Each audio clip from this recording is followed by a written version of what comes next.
Hey there, welcome back to another episode of Canadian Haywire.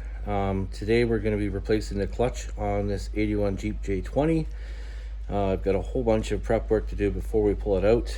I've got a tranny jack rented. We're going to slide the transmission and transfer case back and then pop the bell housing off and make sure I support the motor once I pop the bell housing off.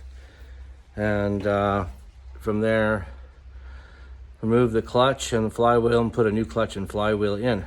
I'll show you what we got to finish moving stuff out of the way. Then I have to unbolt that drive shaft. As you can see, it's very dry. Nobody ever greased it before we got the truck back. It's a good thing I never drove this thing anywhere except down the carport. Then I'm going to take that one off there. And then I'm going to set the transmission jack right under there and tie wrap it, ratchet it into place so it doesn't roll off. And put another floor jack under there and another lift underneath the truck right under there so that nothing tilts back, and then we can start simply removing. All right, so the drive shaft's off. Both of them are. I put the bolts into the other end of the front drive shaft, and then I put the bolts and caps back on there. Now we're going to tackle this part here, and then this really dirty cover in front of there. And then I'll mount the transmission jack up, and hopefully these come out and that wasn't welded to the frame, because that would really be upsetting and saddening at the same time.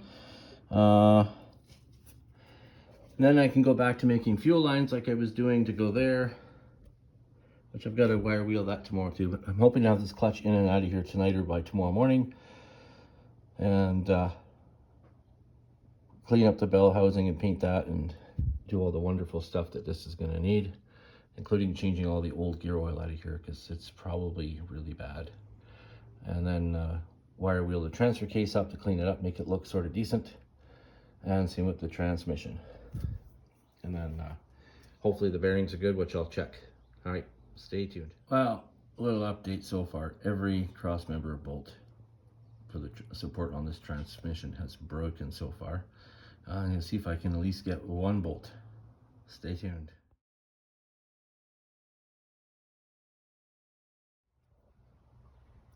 All right, so we've got the bell housing off. We'll just take a little trip over here.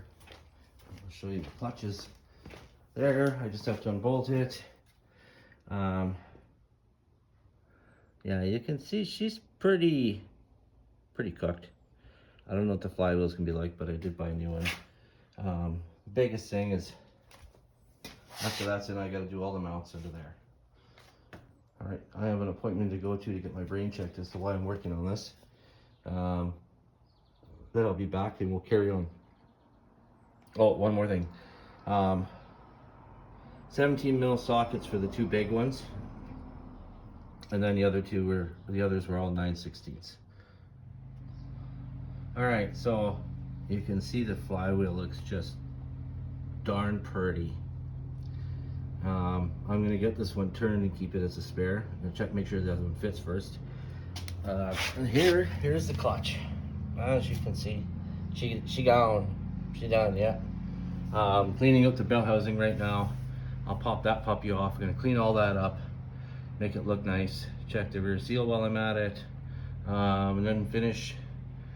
Then I've got to get that cross member off and I've got to fix it.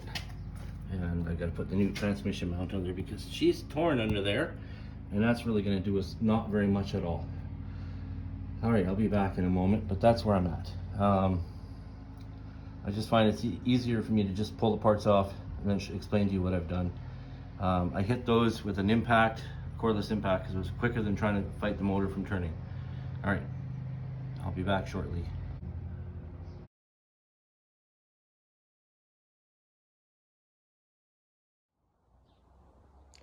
All right, so I've got the flywheel on. I'll just turn the camera around and show you what it is I've got put on there. I haven't torqued this yet. It's just installed. It'll be torqued shortly. I already sprayed it down, got all the packing stuff off it. I'm going to check the manual. I believe I saw it said 110 foot-pounds of torque. And then I'll be installing the clutch and pressure plate, pilot bearing. But it's coming along. There's only a certain way it fits on there as well. All right, clutch, pressure plate, and bell housing are on. Now comes the hard part. We'll get to that in a few minutes. All right, it's in. What a pain in the butt that was to get that in there. I gotta pull the cross brace off again because I gotta put another piece of metal in it right there actually. I forgot to put in, my bad. However, it is now all together, and that's the best part. Thank you for watching. If you liked the video, hit like and subscribe. We'll put some more up soon. We got to run the fuel lines, and then we've got to put the cab back down in place and finish the bodywork on that, and then we can start proceeding after I finish all the rest of the cleanup I got to do on this. Thanks. Have a great night. Take care. All right, so transmission's in. Linkage is hooked up over there. Starter's back in. Plates on in the front. Drive shafts are in. I got hooked up the front one completely tomorrow. I had to take out the cross member because I needed to put that piece in. However, I'm ordering another cross member because it seems to had some stress cracks in it previously from the previous people, and I'd rather not take a chance. All right, so we'll be back in 2 weeks. Probably do the valve covers, sit the cab down, and after I run the fuel lines, of course, and then I can start cleaning up the rest of the motor, replacing valve cover gaskets, carburetor. And once the cab is sat in place, we can start doing the actual body work on it, and hopefully have that wrapped up before the end of the summer. And then I can put the fuel tank, hook up a fuel tank to get it running, and then I've got leaf spring hangers to do, and then we can start on the box. All right, I'll see you guys on our next time we're back.